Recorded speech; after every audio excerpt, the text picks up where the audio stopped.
فرض کن تو زندگیت هیچ وقت هیچ موزیکی نشنیدی. من چجوری میتونم بهت توضیح بدم که ترنس چیه، هاردکور چیه، ملودیک چیه؟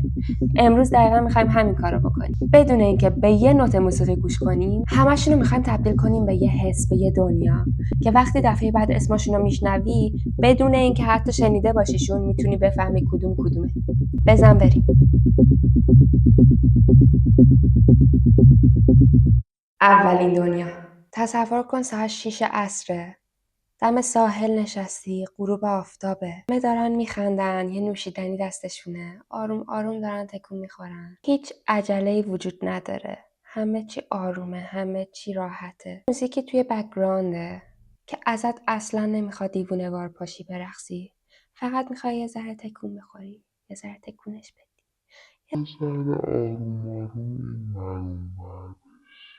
تنها چیزی که این موزیک داره بهت میگه اینه که از لحظه لذت ببر.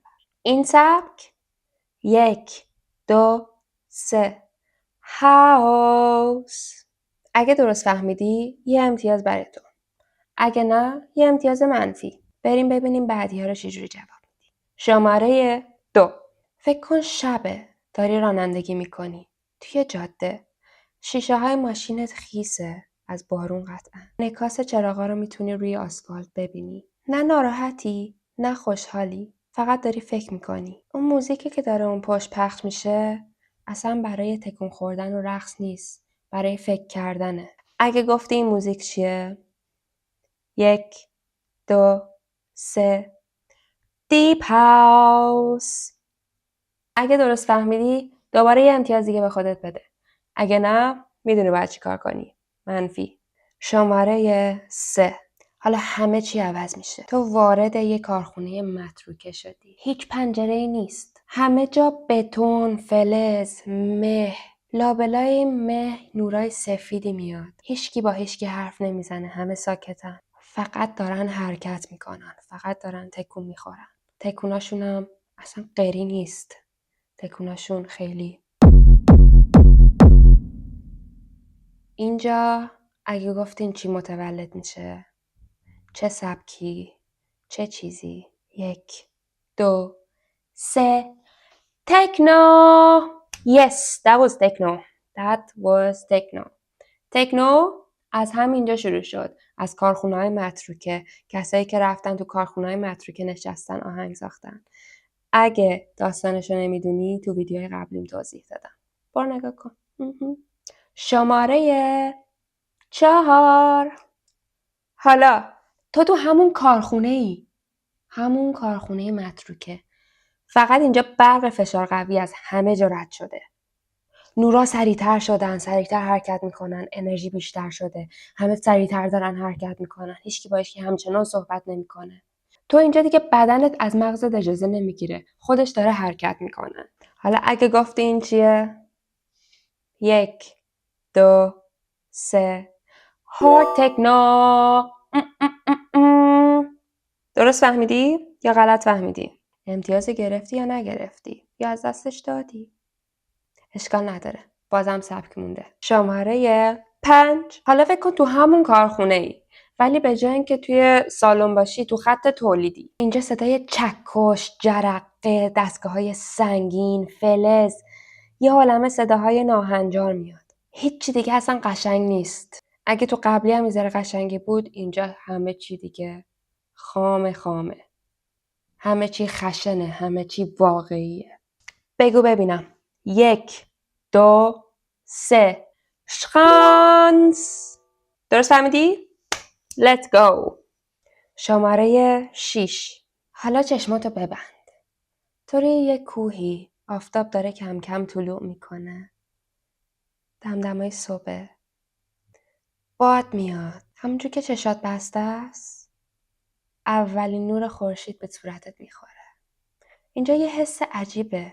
قلبت داره تکون میخوره از اون نوری که به صورتت خورده. اینجا انگار همه چیز ممکنه. این موسیقیه که به جای اینکه خودتو حرکت بده قلبتو حرکت داده. اگه گفتی چیه؟ 1 2 3 ترانس. شماره 7. حالا فکر کن توی فضای مه‌آلود توی جنگلی. همه جا نورای رنگیه. انگار هیچی واقعی نیست. همه چیز انگار خارج از واقعیته. همه چی انگار خوابه. تو داری تکون میخوری، تو داری میرقصی، ولی انگار هیچی واقعی نیست همچنان. ای گفتین چیه؟ 1 2 3 سایترنس. تریپی ترین موسیقی سایترنس. شماره 8. حالا فکر کن توی ایستگاه وایستادی، قطار یهوی سریع بغلت رد میشه میره. تو اصلا نفهمیدی چه اتفاقی افتاد. همه چی سریع تموم شد. ای گفتین چیه؟ 1 2 3 درام اند بیس. دقیقا همینجوریه، سریع بدون اینکه بفهمی چی شد تموم شد. گرفتی یا نه؟ شماره رو میگم. امتیازو گرفتی؟ شماره 9. حالا فکر کن یه ربات غول‌پیکر وارد شهر شده. هیچ عجله‌ای نداره. آروم آروم داره راه میره. تو همه ی حرکاتی که میکنه رو داری میشنوی. خیلی سنگین داره راه میره. همه ی حرکاتش سنگینه.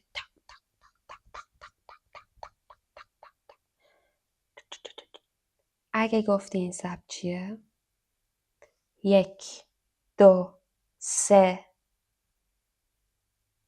دابستپ. تا اینجا چند تا امتیاز گرفتی؟ همشو گرفتی یا فقط چند تاشو؟ یا اصلا هیچ کدومشو؟